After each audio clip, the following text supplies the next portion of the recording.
What's going on, guys? Winter Kills here. Welcome back to another post-commentary duel video. We're getting started right away. We got True-Draco versus Pendulums, arguably two of the best decks of the format, going head-to-head. True-Draco player, my friend Adam, getting started here on the right with a Terraforming after resolving that card of Demise. That's why we see those three set cards immediately here at the start of the turn. Diagram getting activated. Gonna go ahead and search a True-Draco card. Destroying Masterpiece. Interesting. Putting that into the grave, though. Grabbing Return of the True-Draco. Although that's going to act like a Monster Reborn. Call the Haunted, if you will, to revive that Masterpiece. So it's not completely gone. And then we're going to see Ignis come down, tributing that set, True-Draco Apocalypse. We'll see Mythical Beast Cerberus get activated in the Pendulum scale. And that will trigger Ignis's effect to search. I believe that was a Heritage. Just missed it. And then he's going to activate Mythical Beast Cerberus, has no other Pendulums in the scales, so we'll get to destroy it, and then add a level 7 Mythical Beast. Going to add the Jackal King. That's going to trigger Astrograph, of course, and then Jackal King being activated in the scale to destroy itself to summon out the Cerberus, I believe, into the extra monster zone. There's so many combos that this Pendulum deck has. It's hard for me to keep up with all of them. I don't even play the deck. I've played against like this new Pendulum deck once. I got spanked. Not gonna lie, it got severely spanked at this tournament. Just a part of it being like me not opening well and him opening very well. Just not optimal. An optimal situation. Us both opening well, obviously. So right now, Chronograph getting added back to the hand. He's got the Electromite on board. Astrograph coming down again. Oath Dragon, though, activated on the top left there of the screen. That is what that Pendulum is.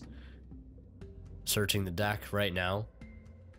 True-Draco player, though, still has 3 set back row. We know he's got the Return of the True-Draco set with a Masterpiece engraved, so if some big bodies hit the field for the Pendulum player, try to attack over that Ignis, who is boosted right now by 300 attack points, will have to worry about going through that added defense of that Masterpiece. So that'll be interesting to see what happens there. Astrograph and I believe Jackal King, as well as Harmonizing Magician, hitting the field via Pendulum Summon. Having 2 zones because of Electromite, I believe, offering up those 2 extra monster zone into the main monster zone, and then I believe Harmonizing Magician coming from the hand, and then Purple Poison Magician will hit the field. And the True-Draco player does have a response. Immediately, the Torrential Tribute is flipped up. 5 monsters on the field. What a better time to activate it than effect triggering to destroy the diagram, so some good will come out of that. I believe that's when Purple Poison is destroyed. He gets that effect. This card is destroyed by a battle card. If you can target one face-up card in the field and destroy it. That is Purple Poison's monster effect. That's why we see that diagram getting destroyed. And of course, when Astrograph or Jackal King and Chronograph try to go to attack, they're met with the opposition of the Masterpiece there. Of course, like we said, probably going to get brung back by the Return of the True-Draco setting. 1 monster from hand, passing it back over to our True-Draco player here, my boy Adam. Activating, Terraforming, then 1 of the Pendulum monsters over there getting counters. That is Jackal King. When a spell resolves, gains 2 counters. Well, it's actually when a monster effect resolves, so that actually might be, I think that's Cerberus, because that gains counters when there are spells activated. So I believe that is Cerberus and not Jackal King on the board. Might having the 2 mixed up. Because I don't know if anybody knows this, but on Premiere, when you play back a video, as I am right now, as I do the commentary over it, you can have the video set to play back at a lower quality, so it plays smoother. I can probably change that back up to a higher quality, but sometimes it's hard to see certain cards on the board and rant on that. Anyways, Heritage getting activated, allowing him to not a draw. Another diagram coming down.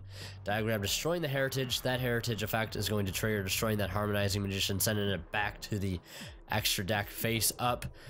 And that Masterpiece without hesitation will be turned into attack position. Running over Chronograph Sorcerer for, I believe now that Masterpiece is at 3250, and then Ignis will be able to swing over that Purple Poison Ignis' effect will get triggered on the effect activation of Purple Poison, but Purple Poison will head to the extra monster zone, taking along with it Masterpiece to the graveyard. A set. Cards of Demise activated, drawing into 2 cards, and then a Pot of Desires, adding looks like to be a Torrential to the hand. Flipped up 2 Torrentials there, and another Pot of Desire, or Pot of Duality. Of course, Torrential is at 3 right now. Don't be too surprised. That card is still, I still can't believe that card is at 3. We'll see Ignis resolve here, search a heritage. Very, very good card. You know, anytime you, for the amount of times you've attributed True-Draco stuff, that turn is the, you know, the amount of times you get to draw off that card. Very, very good card to have in the deck. And then we're going to see, you know, the Disciples get activated here. Recycling Disciples, Masterpiece, and what looked like to be a heritage, I believe. And we're going to draw off that as well. Going ahead and search the Masterpiece here. And that will be, I actually don't know what card he activated there at the very end. Doesn't matter though. Either way, Pendulum, or not Pendulums, True-Dracos will take game 1 without a doubt. Moving on here into game 2.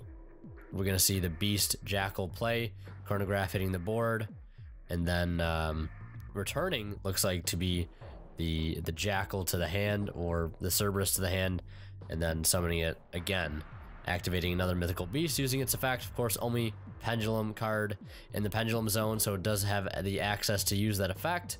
I think the one time I forgot to mention, and it happened in the actual game, I think the Pendulum player accidentally might have used either Jackal King or Cerberus's effect while there was another Pendulum in the scale, and you guys did point that out. So you guys are literally never fail.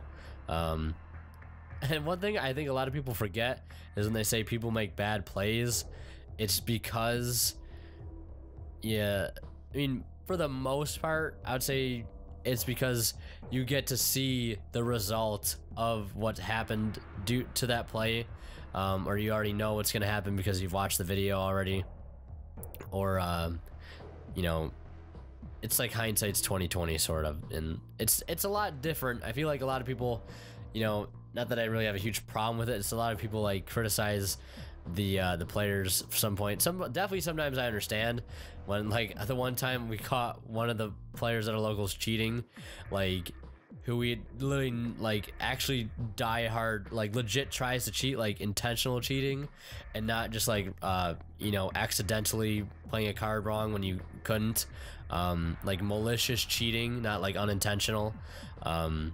We actually caught him on camera, and that was actually kind of funny, and you guys pointed that out to me as well.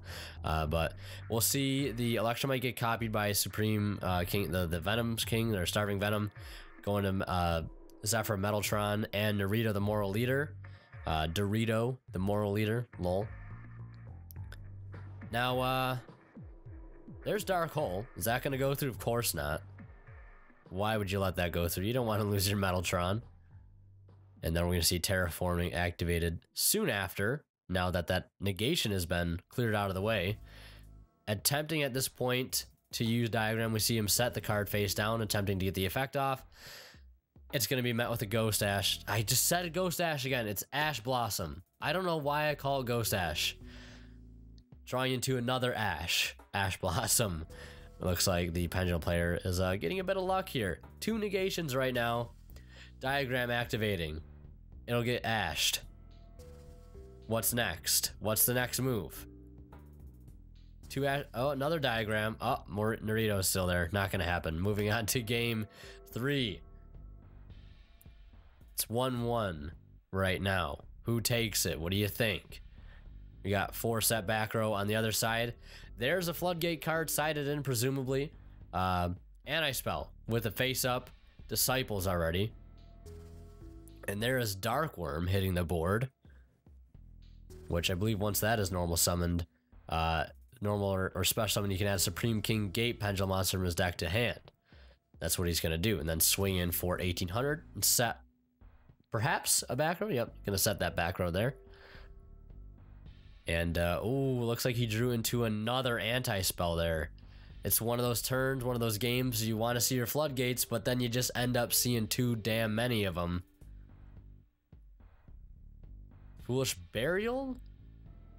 Destroyed? Due to, I believe, the Disciples getting destroyed. I'll destroy that set card. It is a Foolish Burial. But right now it's Dark Worm and Black Fang Beatdown. Although right now he can overlay, or I was gonna say he could link summon as well, but he's gonna go into Tornado Dragon, hit that anti-spell, taking a little pressure off of the Pendulum player. But as we know, he drew into another one. Not doing him too good. Beatdown continues. It's one of those really stale game states where it's very simplified. Too many floodgates. Not at the right time. Unfortunate.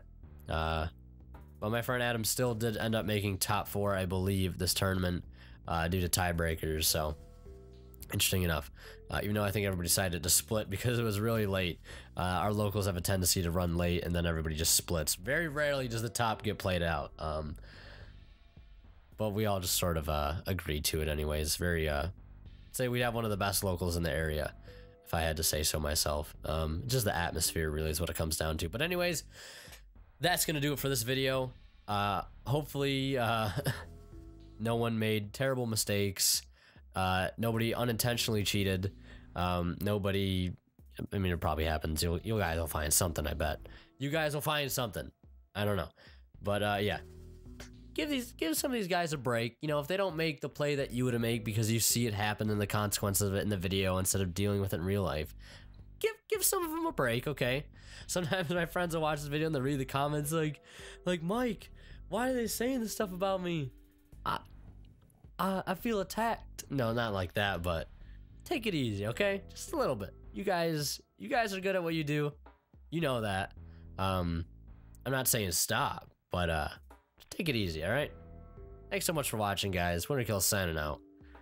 We'll see you in the next one.